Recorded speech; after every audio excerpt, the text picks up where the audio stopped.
Hello. I made this table. I made this stool. Let me know if you're interested in the video, when I can get around to editing it. And then we got, fucking hell, got another stool there. I'm gonna put my drink on that one. And let's have a chat about, let me get all this out first. I might need to go grab cutlery. Oh no, they've got cutlery in here. Sauce though. Grab sauce. Oh, see, it's stable though. So what we're going to be chatting about is how to let an LLM think more for itself. And I say think with heavy quotation marks because they don't really think. But what you can do is, because they are more, in a way you can say they're smarter about themselves, right? In some ways. And so what I like to do is I will run, when I'm doing something in terms of work or refactor or whatever, I will run about 3 context windows, 2 to 3 context windows worth of tokens, just to plan that work out. And I will have it write down the plan, and then I'll have a new agent review, I'll have a new session review that plan and validate it, and then I'll have a new session to validate that. And I don't really cap it. The way I sort of look at it is, if I feel like there's any ambiguity left in the plan, I make it go another round until it has ironed out any little bit of ambiguity left in this plan. And that can take 2, 3, 5 rounds. It can test your patience a little bit sometimes, but you got to let it run. And then you let it use things like a ref to gather relevant context. And mind you, what comes out at the other end is still not perfect. I still usually find detail points that they don't get right.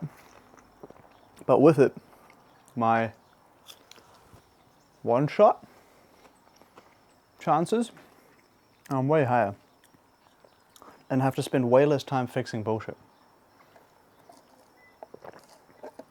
I can just spend way more time on, debugging the finer details.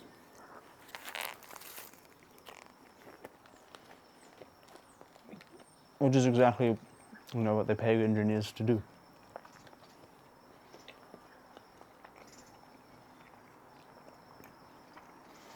What I think is actually working against people most of the time is when they themselves try to be too explicit with what they want the model to do. Because I think it can cause it to, and I believe the correct term here is overfit, where it will hone too hard onto one problem. And my contention is, even though I have no validity to back this up, is that if you are giving it so much context that you introduce the possibility, or you increase the possibility that it can overfit, you're introducing the fact that it can overfit more into, as a high likelihood, into that planning as a whole, right? If that makes sense. And you don't want it to overfit in any way, shape, or form, because that's also how it gets stuck in those thought loops, and then you have to use a vibe check or something to get it back out of that. But if you don't even introduce the possibility by not letting it overfit, by not getting it too overly specific, and you just really want the details required, because remember, the best way to make God laugh is to tell him your plans for the future. So no plan is foolproof, no plan is perfect, no plan is flawless. And that goes for any plan a human makes too, much more so potentially. So allow for controlled ambiguity would be the right way to probably put that. But not in the sense of I'm not really sure what we're going to do. Because if you're not sure what we're going to do, or the plan isn't certain of what the intention and the goal is, the model is also going to have a really hard time. It can't deal with that kind of ambiguity.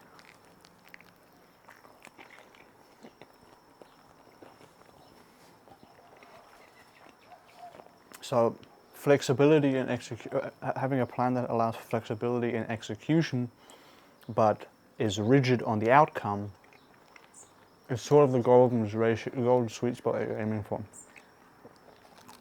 You want to have enough ambiguity so that if it runs into something that ideally doesn't happen because you've run enough planning cycles to really hone that plan in and ensure that it has all the relevant context about all the relevant pieces in your code base, as well as any pieces that are new or going to be new. And if there's ever something in a plan, even if it's minute, if it's a small detail that you don't want it to do, tell it to remove it from the plan. You don't want anything in there you don't want it to do. Because you don't want to come back, even if you come back later and go, hey, don't do that, carry on, you're introducing noise. You don't want to introduce noise. You want to keep essentially your track record with that context window as pure as possible to just the implementation and fixing the implementation. That way you don't introduce a lot of entropy, it can focus. And it's the same for humans. If they can really focus in on a task, they can usually do a really good job. So you don't need it to do lots of things in a single context window because you're like, oh, I've got to optimize my context window. Fuck no. Get it to do one thing really, really well in one context window. And don't expect it to do more than that. And that is why I tend to run like 8 sessions in parallel. Almost choked there. Because I'll be doing like these planning cycles in several windows. And then I'll be doing these execution cycles across several windows. But then the point is to ensure that each context window stays pure to its task.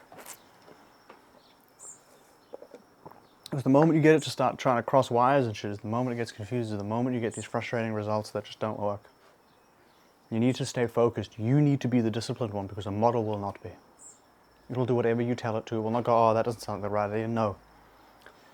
So, as brutal as this might sound, if all of your experiences with all of these various LLMs have been terrible and haven't felt nice, and they feel like stupid models, it's probably you, not the model.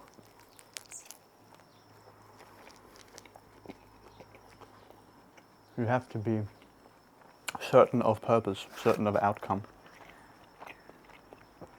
and be more disciplined than the model. Which is why I really do think junior engineers and shit should not be using them, because while they're great for discovery, and I would have no problem with them using it as in terms of discovery to understand the code base and research it. They should not be used in any way, shape, or form for execution because you need to build that. But back to the planning thing. Got a little sidetracked there. You want to let it build its own context. You do that really well by allowing it to be smart. So if it can gather its own context, it will probably do that in a more token efficient way than if you go super specific in the first prompt. So your first prompt should be along the lines of you want to start it with its character, so that's what I usually do. So you are a senior software engineer, whatever the fuck you want it to be. So you are a senior marketing expert, whatever the hell. Give it a job title so it knows what it's doing. Or it knows who it is. Excuse me. Then what you would do is you would then say what you want to do. And then you would tell it how you want it to do that. And then finally, you'd want your ideal output at the end of its run. So if you want to do a plan, provide me a plan. If you want to do something else, do something else. Also, it's important you be specific if you want to use any MCPs in the planning process, because generally it won't. By default, it generally doesn't seem to unless you prompt it explicitly. And so I explicitly tell it to go. I explicitly say use ref to gather any relevant context.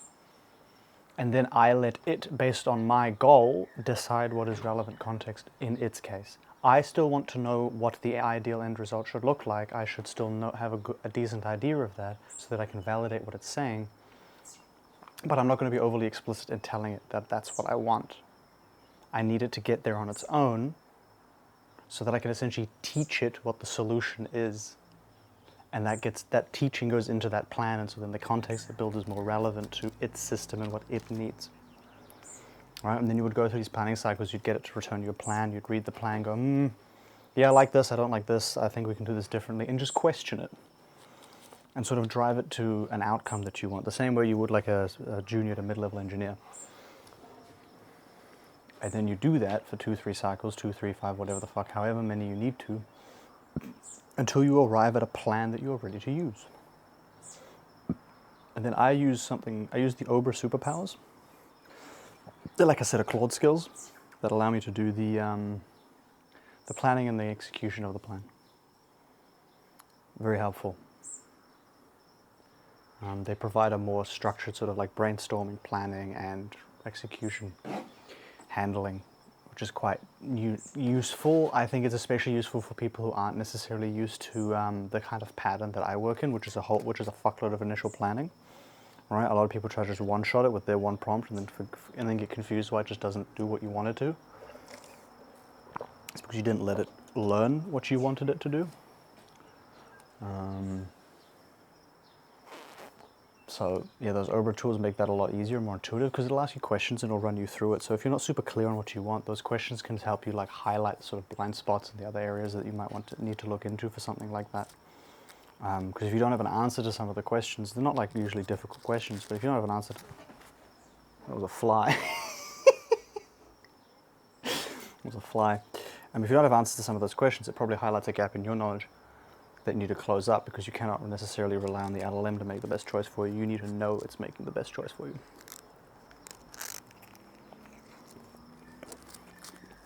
Now, aside of that, honestly, it's not that complicated. Just know what you're doing as an engineer. So that you can review what it outputs and fix the minor things. And then the same sort of thing that you do with any piece of code. You'd go in, you'd manually test it, you'd debug it. Same shit.